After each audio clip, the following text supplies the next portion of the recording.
Russian it will sound Gilman. I don't know how it's in Russian. When nobody can understand me on the phone, I say Gilman. Gilman. Okay. Thank you. So I will interrupt you. Добрый день. Сегодня мы поговорим со Сьюзен Гилман. Эта женщина открывала радио... Можно писать? Добрый день. Сегодня мы поговорим со Сьюзен Гилман. Она работала в таких известных американских звукозаписывающих компаниях, как Capitol Records and Management, а также Сьюзен была коммерческим директором на радио Maximum. So, hello Susan, how are you? fine, thank you. And my first question, do you remember what you did this time a year ago? This time a year ago, doing probably the same thing I'm doing now. I have English language students. I do a bit of freelance editing and thinking about where to go on vacation. Can you tell me how did you spend and you get your first money? My first job. Yes. After I finished university, I studied in Boston and then I moved to New York. And quite honestly, it was very discouraging because you feel you're ready for the world, to conquer the world, and everybody says, what can you do? And all you can do is say, well, I have a diploma. I had the equivalent of, say, a Russian Soviet Red Diploma from a top university. And they asked me, what can you do? And I said, well, I learned very quickly. They asked me, of course, there were no computers in those days, so they asked me if I knew how to type. I had to take a typing test. They told me, no, you don't know how to type. You type with 4 fingers. You are not qualified to be a secretary. And how did you should type? First of all, you have to use 10 fingers. You have to be able to type without looking at the keyboard like a real secretary or assistant. You could not become an assistant even if you did not know how to type properly. And finally they asked me, do you think you're capable of answering the telephone? It was very insulting. You can imagine when you finish university and somebody asks you, can you answer the telephone? Yes, I've been answering the telephone since I was 10 years old, you know. But my first job was working in an advertising agency in New York as a receptionist. Did you remember how did you spend your first money?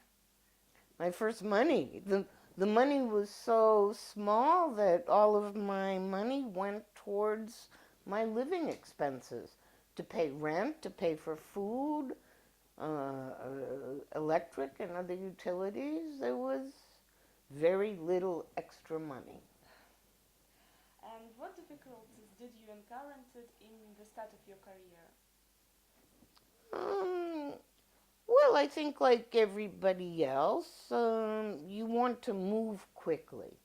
And it can be quite difficult to understand what you don't know about a particular business.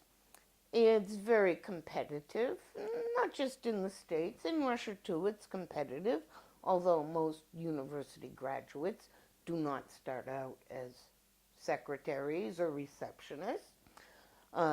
In Russia, everybody's a manager, but they don't really manage anything.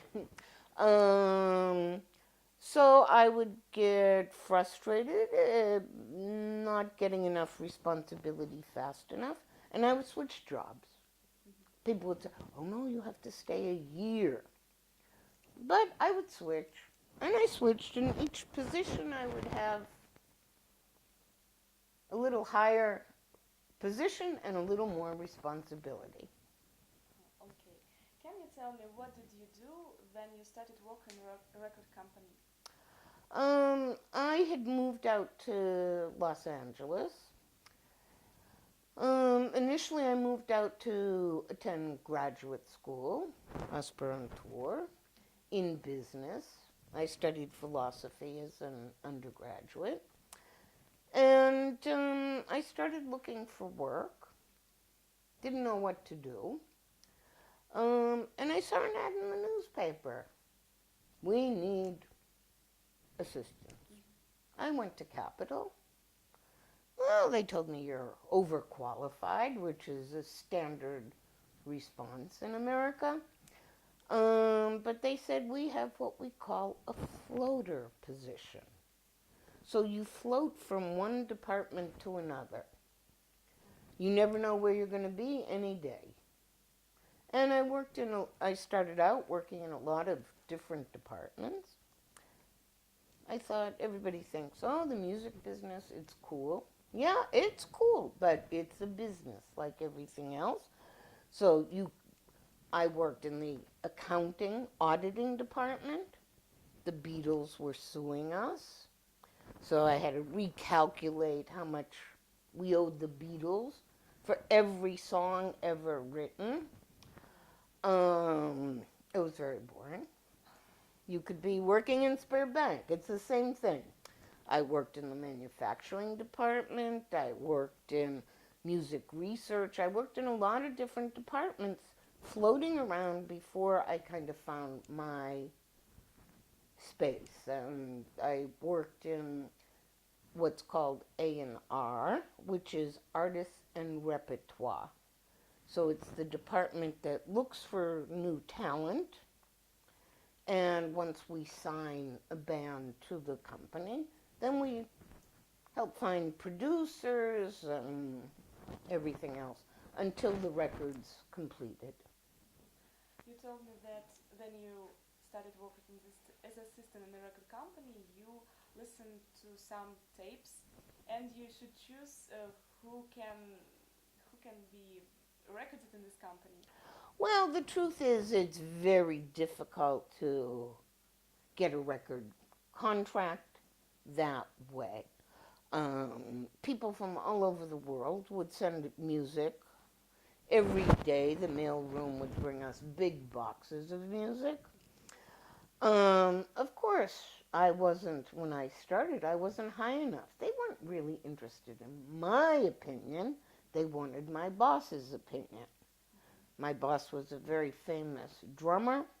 He was a vice president of all pop rock music, but he wouldn't listen to that. So little Susan would listen to it, and most of it was pretty bad. If something was worthwhile, then I would bring it to my boss. Did you communicate with celebs? Can you say they are ordinary people? It depends on the person, really. When I worked at Capitol, I worked with maybe a lot of people who, let's just say in the music industry, there were fewer boundaries. So people tend to vent their emotions more than they would, if you're working at BP or Citicorp, then even if you're very upset, you still have to speak in a certain way. But in music, people show their emotions. People use language that may not be acceptable in other businesses.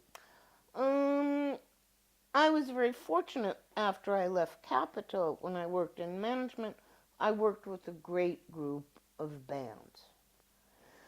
They were actually all about my age, maybe a little older, some a little younger. They weren't wild guys who were destroying hotel rooms. Real rock stars. Yeah, but people do have their idiosyncrasies. They're little things. You know, you always hear about the contract for certain artists may state that he needs this kind of food backstage, and, you know, sometimes absurd requests. But the truth is, only the biggest stars can make those kind of demands, and you can really count on your hands people who are in that category. What